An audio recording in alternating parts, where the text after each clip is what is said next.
दोस्तों, मैं आपको सुनाने जा रहा हूं अपनी मंडली की सदस्य दीक्षा चौधरी की लिखी कहानी आधा चांद। शाम ढलने के बाद इस ऊंचाई से देखने पर अक्सर ये शहर खूबसूरत लगता था। दिन भर कोलाहल में डूबी रहने वाली सड़कें रोशनियों की कतार जैसी लगती और तमाम इमारतें छोटे छोटे सुंदर खिलौनों जैसी।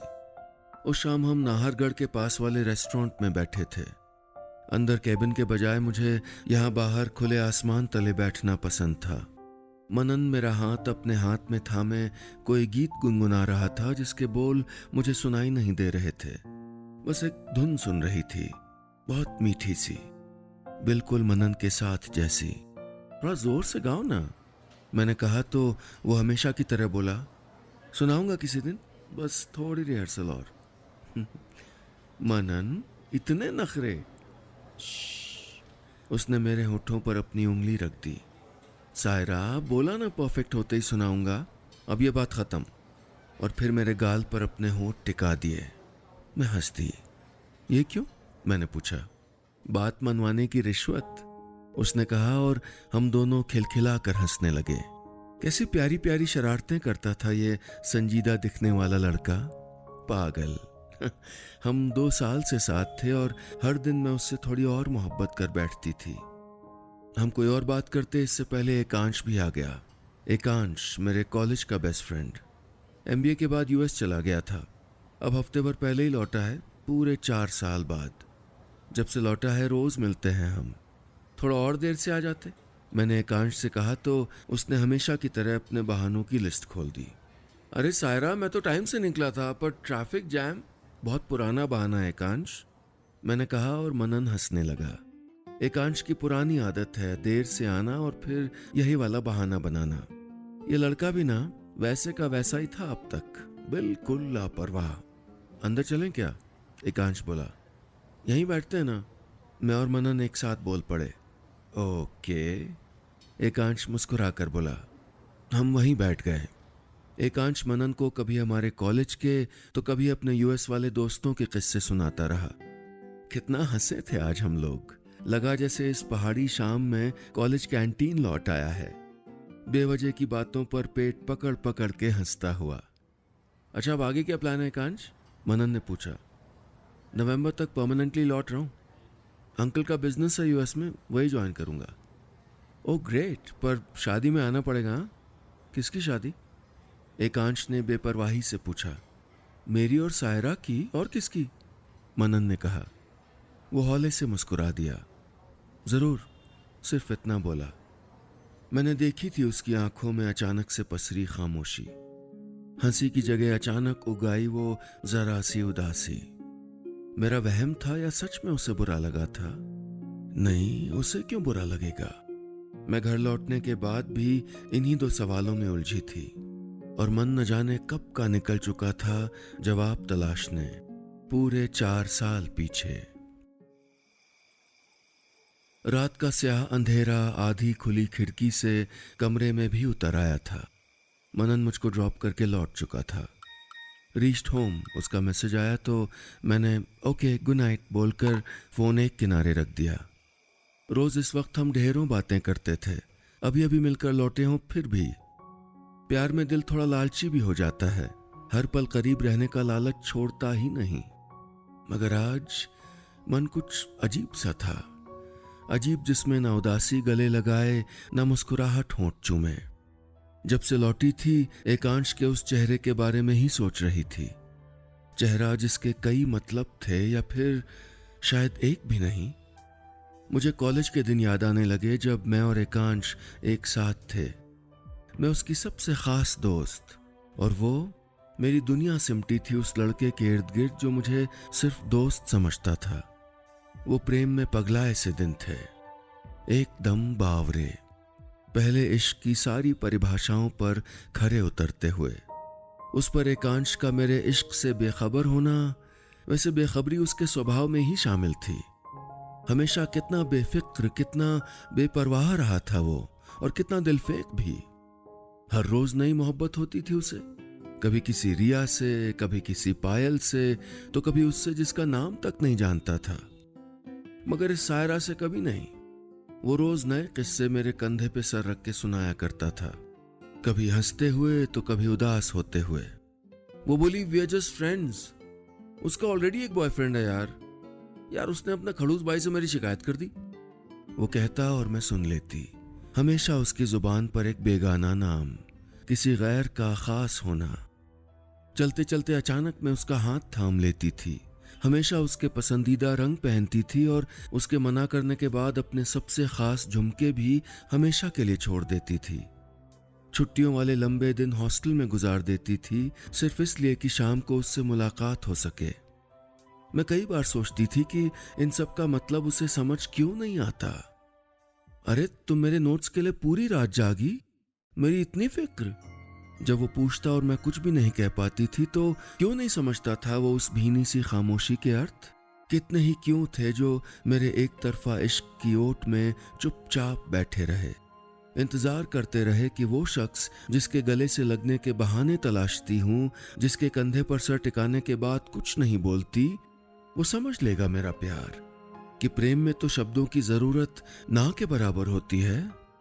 पर गलत थी मैंने डिसाइड कर लिया यार, मैं यूएस जा रहा हूँ नेक्स्ट मंथ। 4 साल पहले एक रोज उसने कहा था और मेरी रुलाई फूटने को थी, पर उसके चेहरे पर एक शिकन भी नहीं जाने की इजाजत मांगते शब्द और न ही वापसी का कोई वादा। मैं चाहती थी उसे रोक लूं, मगर किस हक से?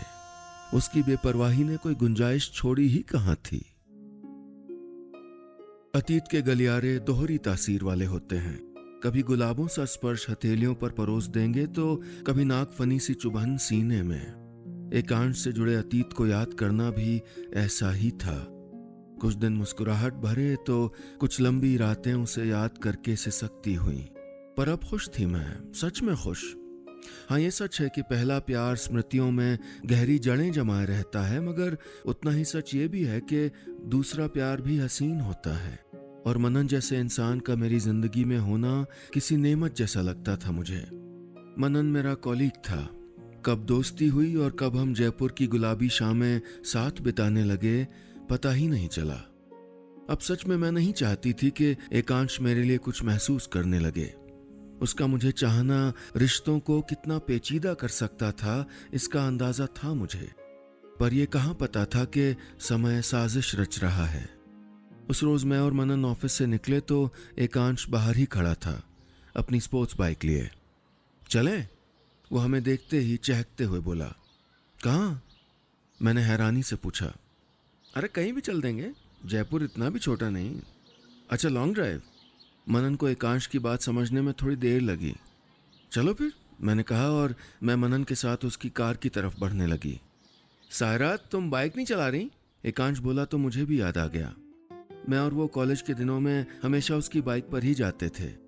मैं राइड करती थी और वो डरते डरते मेरे पीछे बैठता। फिर पूरा शहर नाप डालते थे, हूटिंग करते हुए, गाने गाते हुए, सीटियां बजाते हुए। अरे नहीं, अब डर लगता है मुझे बाइक से, मैंने कहा और मनन के पास वाली सीट पर बैठ गई। गाड़ी चलने के बाद भी एकांश कुछ देर तक रुका रहा था। मैंने देखा था साइड मिरर में उसे थमे हुए। चेहरे पर मायूसी थी, जैसे वो कहीं पीछे छूट गया हो। उस हफ्ते रविवार के दिन हम खूब घूमे थे। बापू बाजार से खरीदारी की थी, मानसरोवर की मशहूर पैटीज खाई थीं, वैशाली नगर के नुक्कड़ वाली पानी पूरी, जोधपुर मिष्ठान की जलेबियां और टपरी से कटिंग चाय भी। पर एकांश के साथ सड़कों पर मोटरसाइकिल दौड़ाने वाली लड़की का, मनन के साथ गजलें सुनते हुए कार में सफर करना, तीखा और तीखा कहने वाली लड़की का मनन के साथ मीठी पानी पूरी खाना, मिठाई के लिए नानुकुर करने वाली लड़की का भरपेट जलेबियां खाना और घुमक्कड़ी पसंद लड़की का आमेर किले के पीछे वाली बावड़ी पर घंटों मनन के कंधे पर सर टिकाए बैठे रहना एकांश को बहुत उदास कर गया था। बहुत खींच रहा था वो, बिना कुछ कहे चला गया था। आज ये खींच, ये चुभन बिल्कुल साफ साफ महसूस की थी मैंने। ये भी कि उसकी उदासियां आज भी मुझे अपनी सी लगती हैं। हमें शायद जल्दी पता नहीं चलता, मगर वक्त के साथ बदल जाती हैं हमारी प्राथमिकताएं। जाने कब हम भोर के तारे को छोड़कर ढलता सूरज देखने के आदी हो जाते हैं।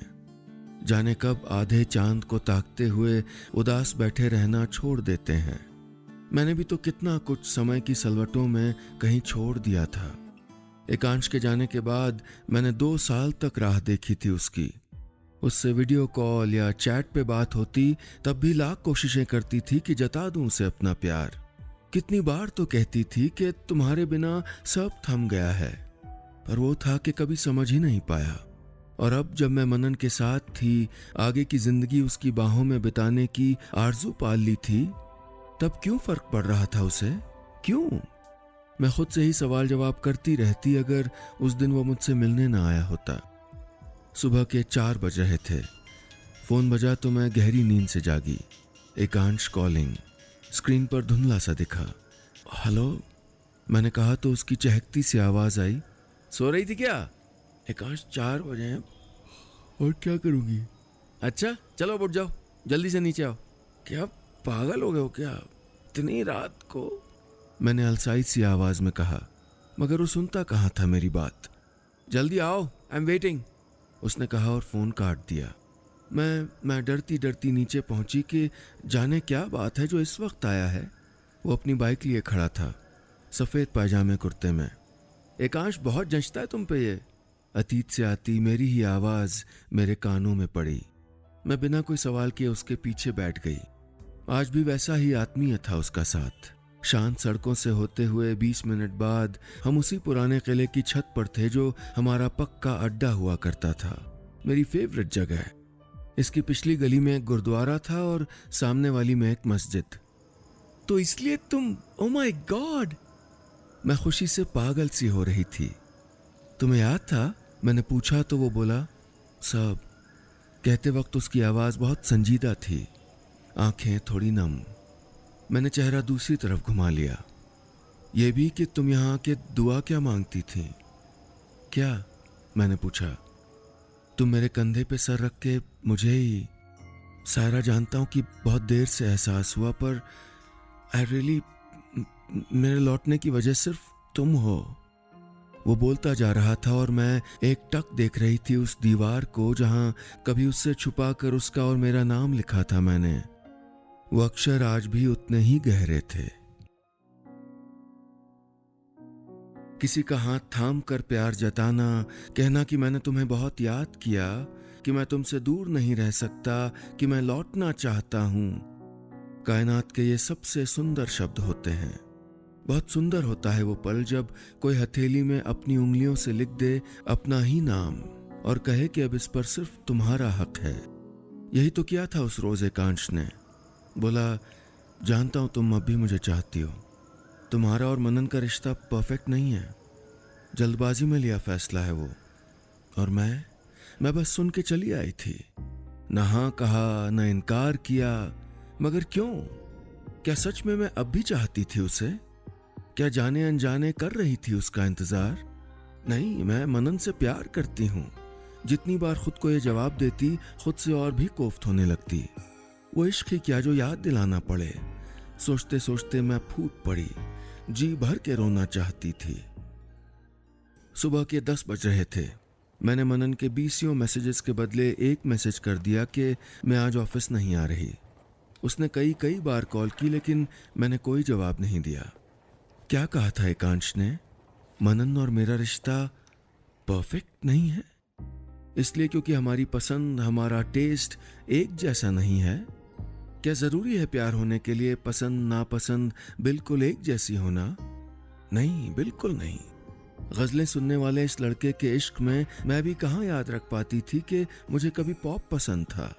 सच कह रही हूं, एक भी शाम किसी झील, किसी बावड़ी किनारे बैठे हुए मुझे अपनी घुमक्कड़ी याद नहीं आई। कब उसके चुने दुपट्टों से मेरी अलमारी भरने लगी और कब मेरे पसंदीदा रंगों की शर्ट से उसकी। हम में से किसी को ठीक ठीक याद नहीं।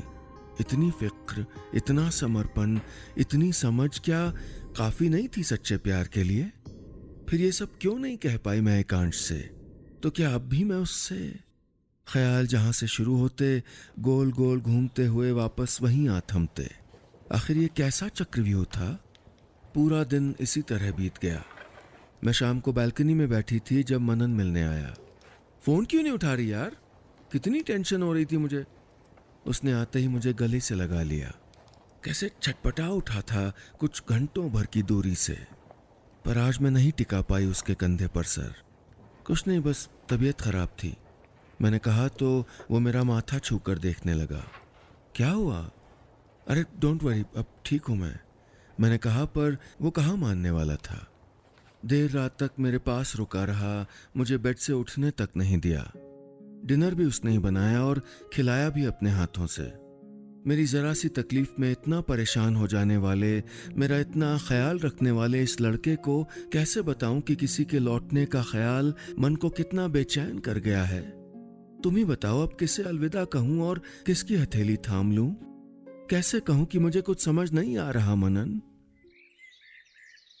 कुछ सवालों के जवाब बाहर नहीं मिलते, उन्हें तलाशना पड़ता है खुद के भीतर।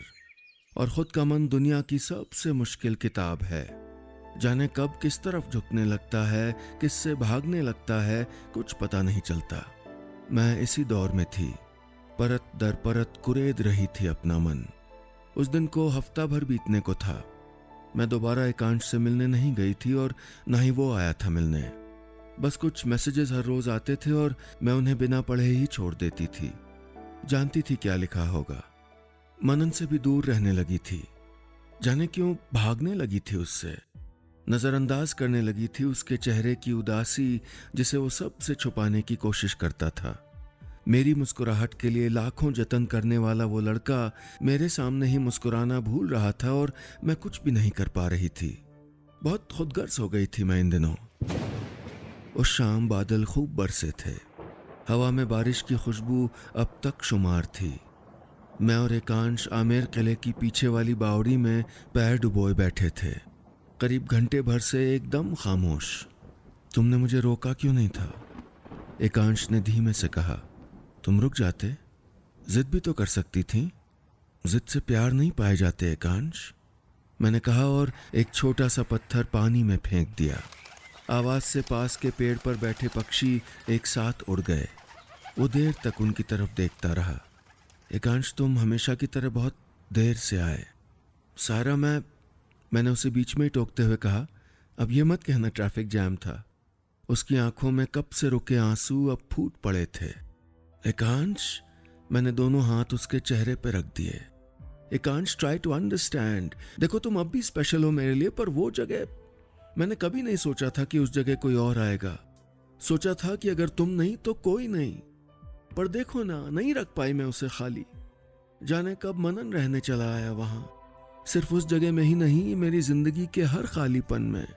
उसने आंखें मूंद ली, चेहरा दूसरी तरफ घुमा लिया।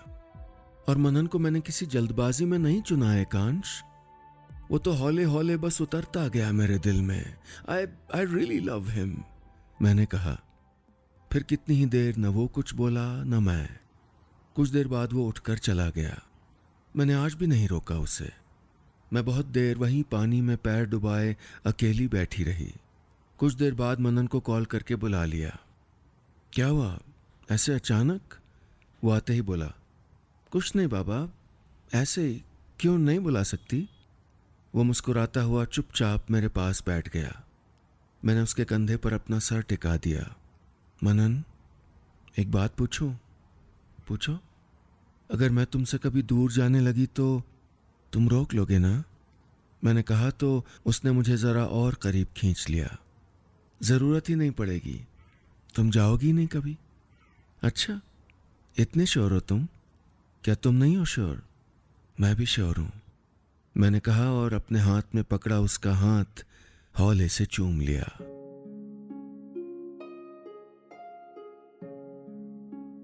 बस इतनी सी थी ये कहानी।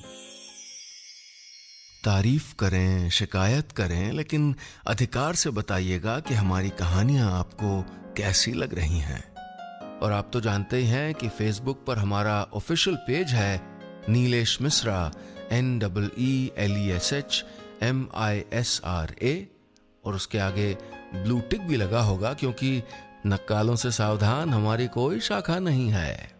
और इसी तरह अगर आप ट्विटर पर टहलते हुए चले जाएं तो वहां मेरा हैंडल है नीलेश मिश्रा, NEELESHMISRA। इंस्टाग्राम पर भी मेरा हैंडल है नीलेश मिश्रा, NEELESHMISRA। तो भैया मैं कहाँ तक बचूंगा आपसे, आप कहीं ना कहीं तो मुझे पकड़ ही लेंगे। चलिए मिलते हैं बहुत जल्दी नई कहानी के साथ।